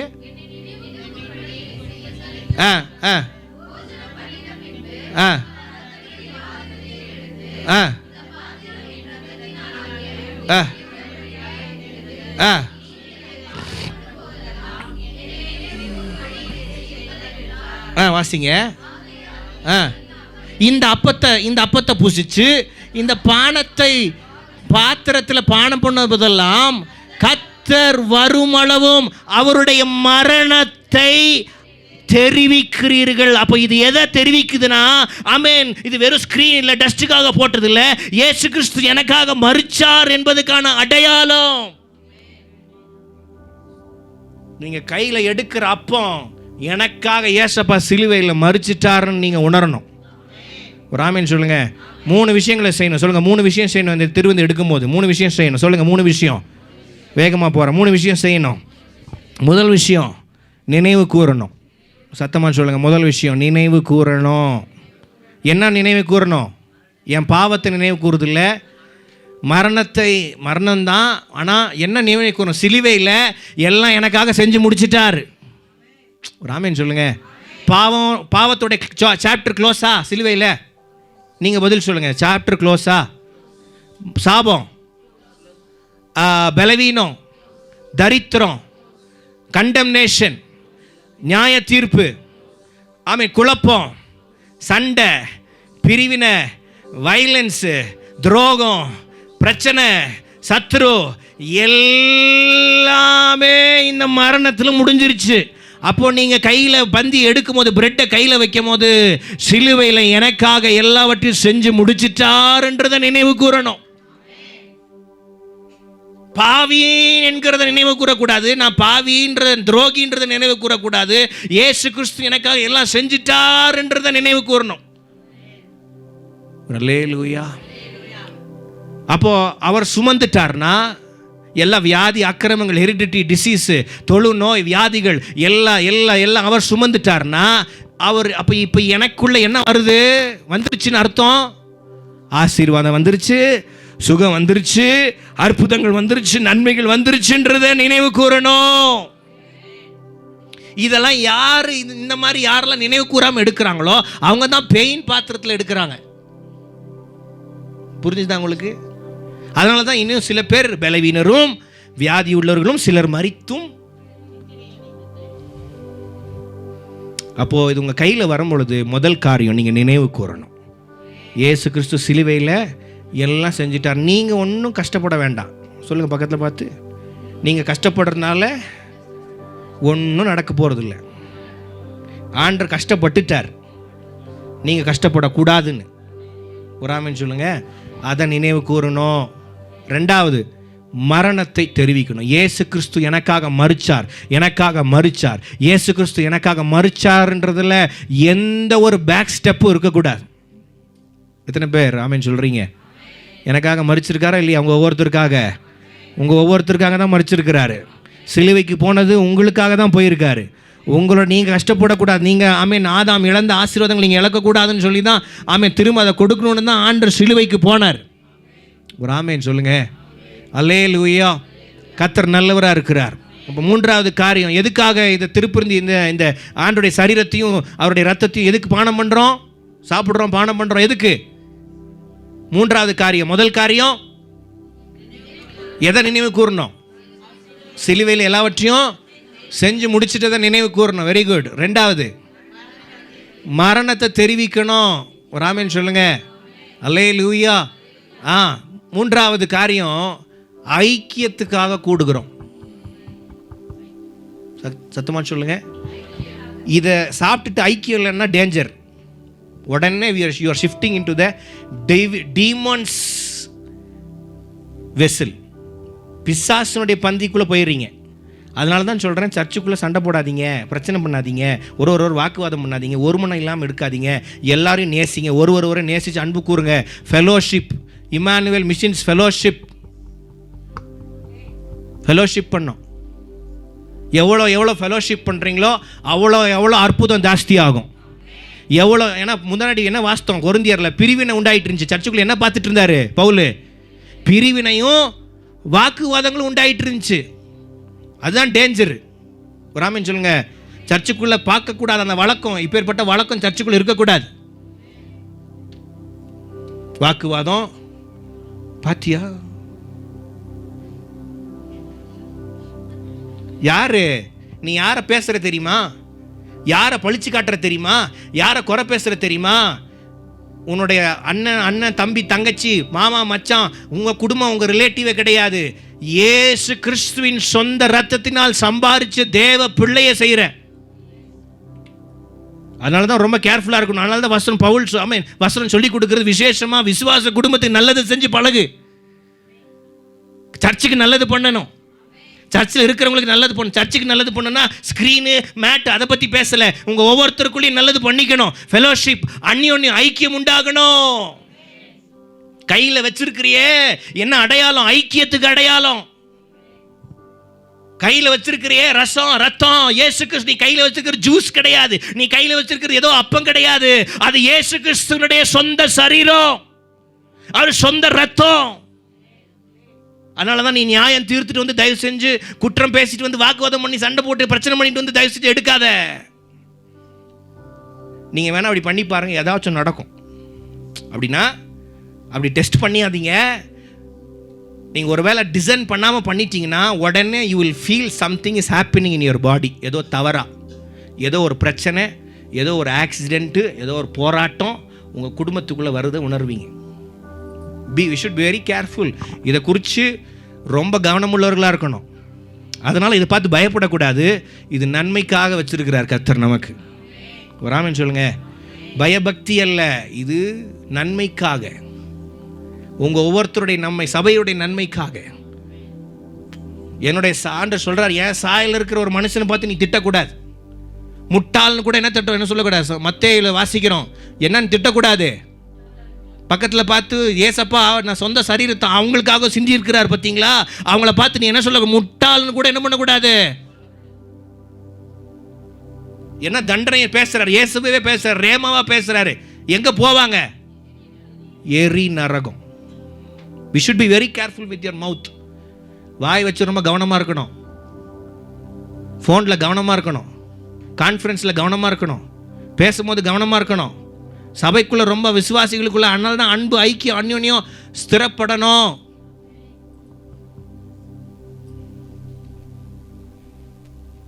பேயோடைய பாத்திரம் வேணுமா ஆண்டோடைய பாத்திரம் வேணுமா டிசைட் பண்ணணும் நம்ம தான். ஒரு அல்லேலூயா. அதனால தான் உன்னுடைய சகோதரியை பார்த்து என்ன பண்ணாத, கை நீட்டி. அதனால தான் ஆண்டவர் சொன்னார், காணிக்கு கூட நீ போடக்கூடாது, வெளியே போயிருன்ட்டார். காணிக்கு கூட தயவு செஞ்சு என்ன பண்ணாத, போடாத, திருப்பந்தி எடுக்காத. ஏன்? ஐக்கியம் இல்லை, ஐக்கியமாக எடுக்கணும், குடும்பமாக எடுக்கணும். ஆமீனே வரல? எப்படி எடுக்கணும்? அண்ணன் தம்பி தங்கச்சி மாதிரி எடுக்கணும். ஒரு ஆமீன் சொல்லுங்க. எல்லாம் ஒன்றா எடுக்கணும், ஒன்றா எடுக்கணும். அதுதான் குடும்பம். சபைன்றது ஒரு குடும்பம். ஒரு ஆமீன் சொல்லுங்க. இந்த சபைக்காக நீங்கள் ஜெபிக்க, பாதுகாக்க, ஆமீன் பிரச்சனை வந்தால் ஆமீன் குறைய பேசுகிறத விட்டுட்டு அவங்களுக்காக ஜெபிக்கலாம் சிஸ்டர். கர்த்தர் எல்லாத்தையும் மாற்றுவார். அப்படி சொல்கிற வாயாக இருக்கணும். அப்படி இல்லாத வாயை வேற வாய் வந்துச்சுன்னா ஓடு அவங்கள விட்டு தூரம். நீயும் பேருடைய பந்திக்குள்ளே போயிடாத. we should be very careful when we are eating this. இதை சாப்பிடும் போது ரொம்ப கவனமாக சாப்பிடணும். ஒரு அல்லேலூயா. பக்கத்தில் பார்த்து நல்லா அவங்கள நேசிங்க. அவங்க ஏழையோ பணக்காரனோ உங்களை விட நல்லா இருக்காங்களோ இல்லையோ, யாராக இருந்தாலும் கிறிஸ்துவின் அன்பு உங்களுக்குள்ளே இருக்குமானால் அந்த ஐக்கியத்துக்குள்ளே வாங்க. அப்போ தான் இது உங்களுக்கு எஃபெக்ட் வரும்.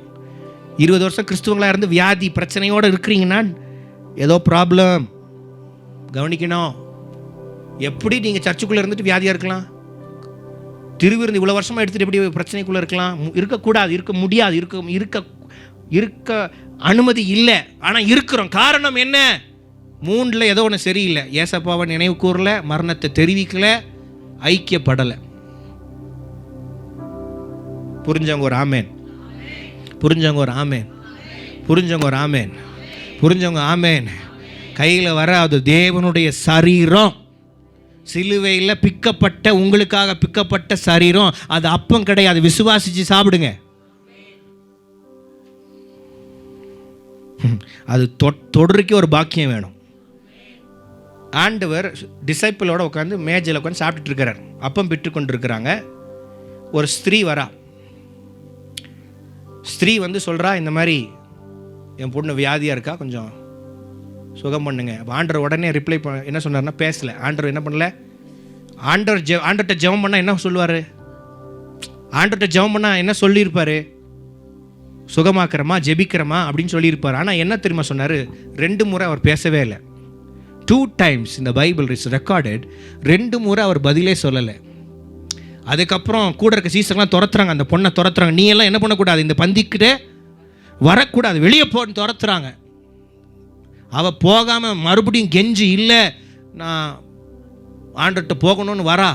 ஆண்டர் அவளுக்கு ரிப்ளை பண்ணுறாரு, மகளே, இஸ்ரவேல் என்னுடைய ஜனங்களுக்கு மாத்திரம்தான் இது நான் கொடுத்துருக்கேன். இது யாருக்கு அர்ப்பணித்து வச்சுருக்கிறேன், என்னுடைய ஜனங்களுக்கு மாத்திரம்தான் இது என்ன பண்ணி வச்சுருக்கிறேன், ஒப்பு கொடுத்து வச்சுருக்கிறேன். இது அவங்களுக்கு தான், அவங்க மட்டும்தான் புசிக்க முடியும். அப்போது அந்த பொண்ணு ரிப்ளை பண்ணுது, மேஜிலேருந்து விழுகிற அந்த அப்பம் நாய்க்குட்டிகள் தின்னுமே ஆண்டவரே. உடனே ஆண்டவர் சொல்கிறாரு, உன்னுடைய விசுவாசம் பெரியது. Granted, granted. தகுதி இல்லாதவங்களுக்கு கூட தகுதியை உண்டாக்குகிறார். நிறைய பேர் நம்ம கண்களில் தகுதி இல்லைன்னு இருக்கலாம், தகுதி இல்லாதவங்களா தெரியலாம். ஆண்டவர் கண்களில் அவர்களுக்கு கனம் உண்டாகிறது. ஏன்னா இதில் நீங்கள் கரெக்ட் ஆகிட்டீங்கன்னா, இந்த வெளிச்சத்துக்குள்ளே நீங்கள் சரியாயிட்டீங்கன்னா, மற்றதெல்லாம் அலைன்மெண்ட்டுக்குள்ளே வந்துடும். மற்றதெல்லாம் கரெக்டாக அவங்க அந்த இடத்துல அது வந்து சேர்ந்துடும்.